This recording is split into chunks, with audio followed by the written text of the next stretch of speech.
Now the fun begins. By fun, I mean hours and hours and hours of sanding. Probably only an hour and a half to 2 hours though. Still isn't particularly enjoyable. It needs to be done.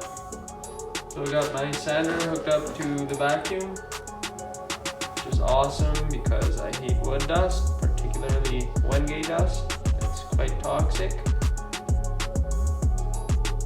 And I will probably only sand it up to 220 for now, starting with 80 grit. Let the fun begin.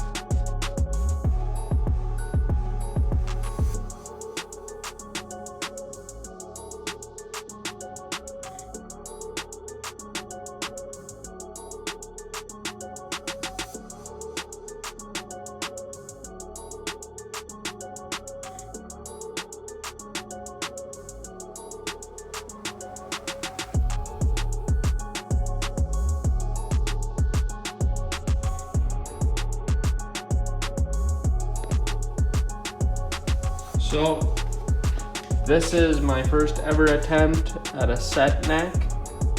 I'm both excited and terrified. And it's already clamped in with glue, but I'll explain to you how I made sure that the neck break angle was as close to perfect as I could get it. So I have my saddle is at half adjustment or middle adjustment,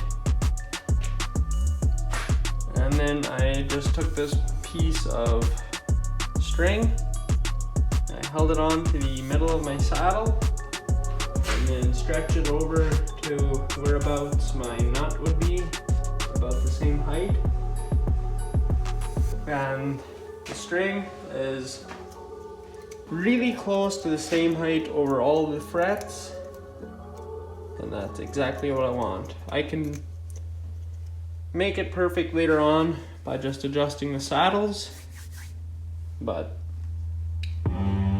this should work. I'm really hoping it does work. It would suck if it didn't.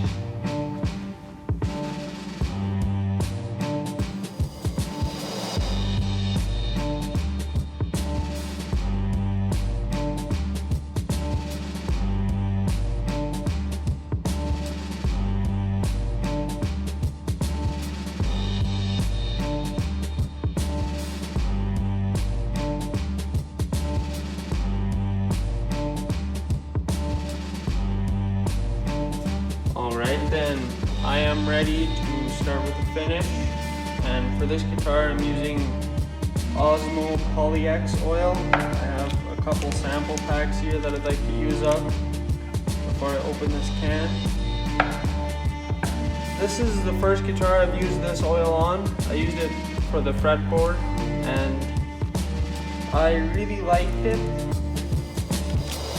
So I'm going to try it on the whole guitar, and I'm pretty sure I won't be disappointed. So I have the guitar sanded down to 320. I raised the grain with water and sanded it down to 320. So I have this synthetic wool here that I'll use to buff the oil in.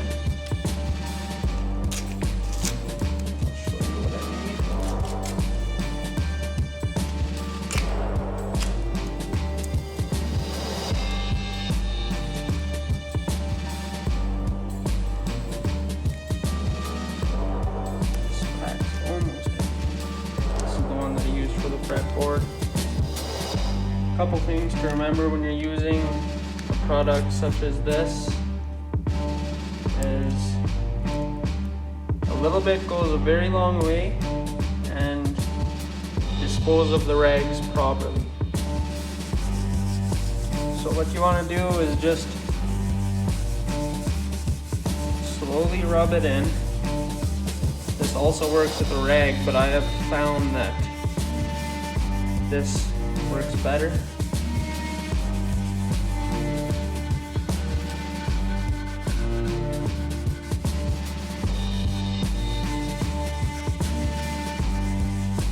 You rub it in until you've got everything covered. Wait 15 minutes to half an hour. Come back, and if there's any wet spots still, wipe off the excess.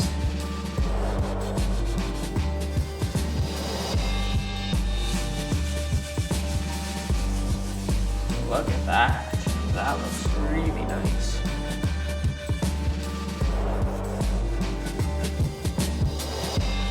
Anyway, I'll probably do the rest of this in a time lapse. Don't need to bore you guys.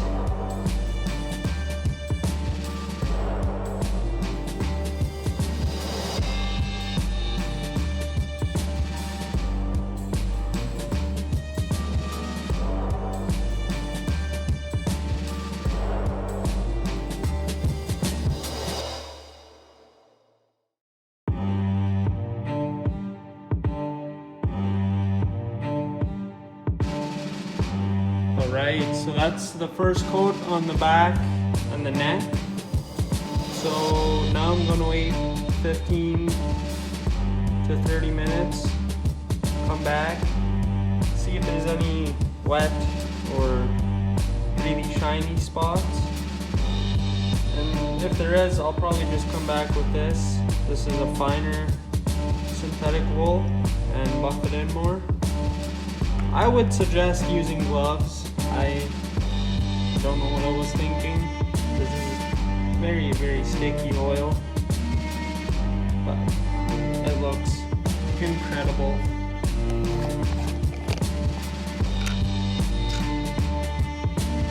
As you can see there, that's the neck. It almost looks like a satin lacquer.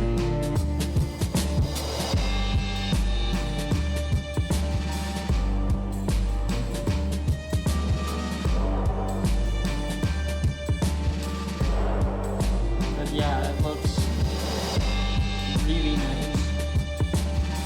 And I am doing an oil finish instead of a lacquer or a polyurethane finish, simply because I want this guitar to stay as natural as possible. I was even considering not finishing the neck at all. I know that you can leave Wenge necks completely raw, but I decided to just bring the color out a little bit more. I should get to the cover plate and truss off cover quickly. As you may have seen in the video, a very little bit goes quite far.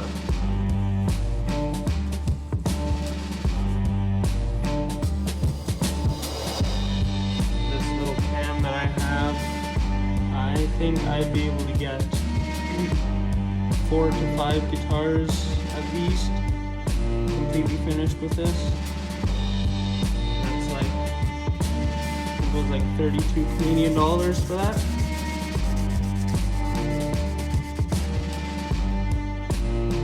Again, this is my first time using it, so I can't say all that much about it, but from other people that have used it, I've heard many good things, and they strongly recommend it. And from my little experience that I have right now, I can say that it's a pretty good product. You can definitely tell the difference between this Poly-X oil and something like linseed or Danish oil. This is definitely a thicker, more protective oil, definitely not protective like polyurethane, but polyurethane doesn't give you that natural feel.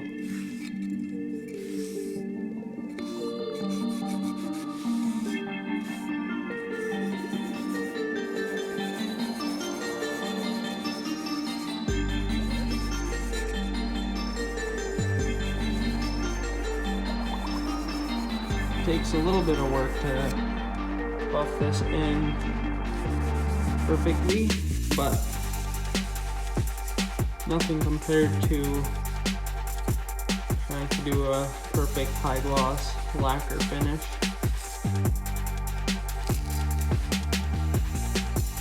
Yeah, I will leave that for a bit, go and wash my hands, and come back and do the top. Alright, so I have my guitar on my little finishing jig thing right now. So it's basically just a frame with a hook right here. And I have a bent screw in the strap pin hole, so I can turn the guitar around.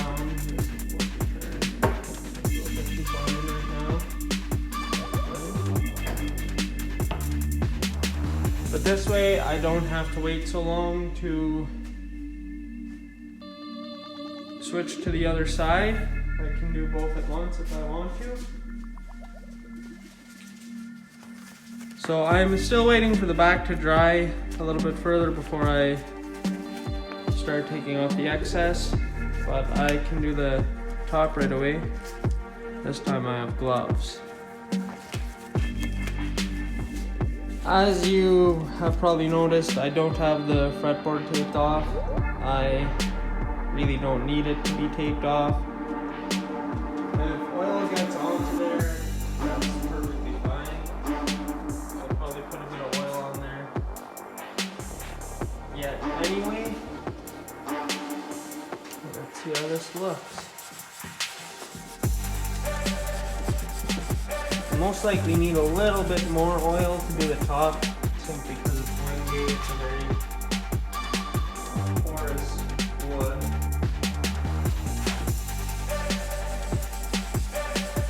Look at that color.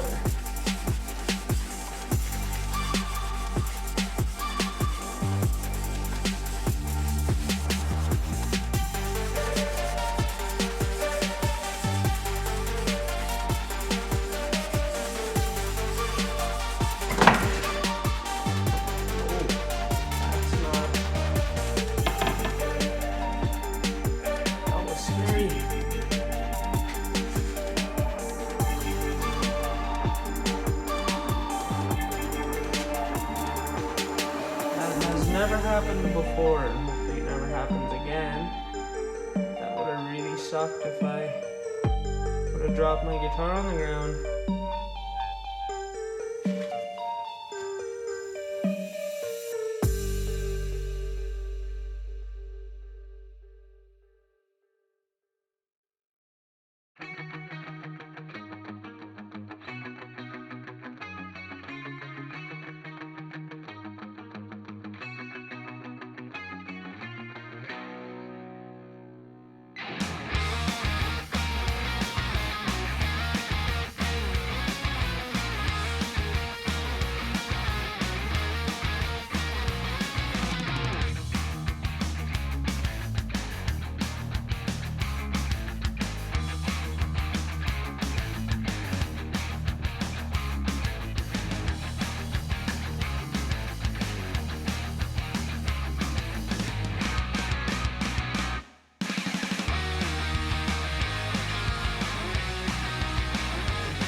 let's start with fret dressing. I have my Crimson sanding beam with some 180 grit sandpaper on it. I have my fret rocker, fret end dressing file, and some crowning files. I've got this traditional triangular file that I bought from Crimson, and it works really nice. But I also have this StewMac Z file that I haven't used yet. So I'm going to try this thing, and if I don't love it, I'll just use the traditional file. And I also have this StewMac fret leveling file, but I probably won't use it. Frets are fairly straight as they are, so I'll just use a sanding beam. This thing takes off quite a bit of material pretty fast. So yeah, I'll start by marking off the top of each fret with a permanent marker. Start leveling.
So that's it for fret end dressing and crowning.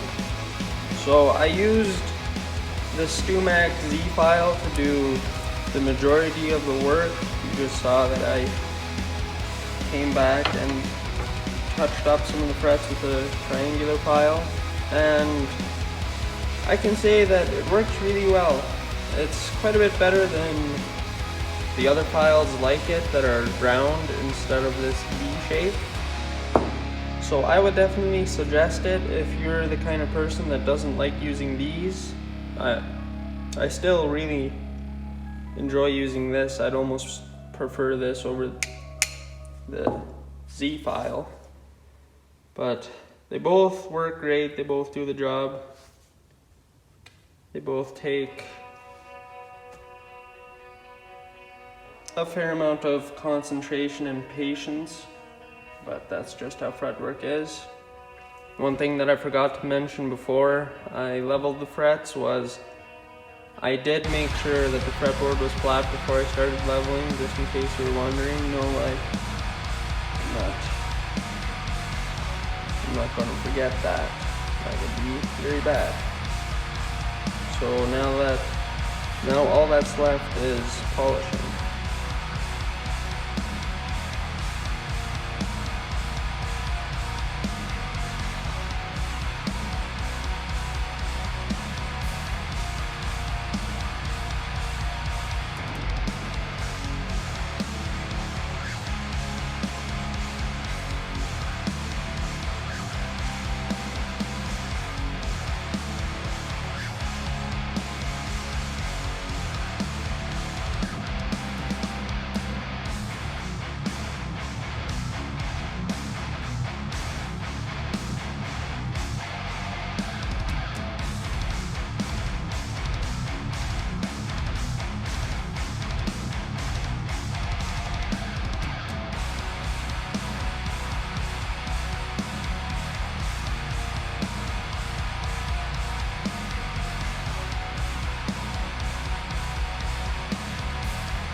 Alright, so there you have it. So all that's left is messing around with the action and the intonation, and it's good to go. I'll probably do that off camera because you guys all know how that's done. Yeah, I ran into a couple of problems with the electronics. Pretty much basically every problem you could possibly run into. I wasn't planning on adding a tone, but the pickups that I have custom built that were specifically built for this guitar haven't come in yet, and I highly doubt that they'll come in on time. So I had to buy these. These are Peg City 59s, I believe, made here in Manitoba. And the problem was these are 2-wire pickups, and I was going to have a double pull, double throw switch here so that I could split the coil in the neck pickup. But now I couldn't do that, and I didn't want that hole to just be open there, so I decided to pop a tone in there. And the selector switch that I'd ordered for this guitar is who knows where, so I used this one that I had in stock. But it works. It definitely doesn't look pretty in the control cavity, and you'll get a demo pretty soon.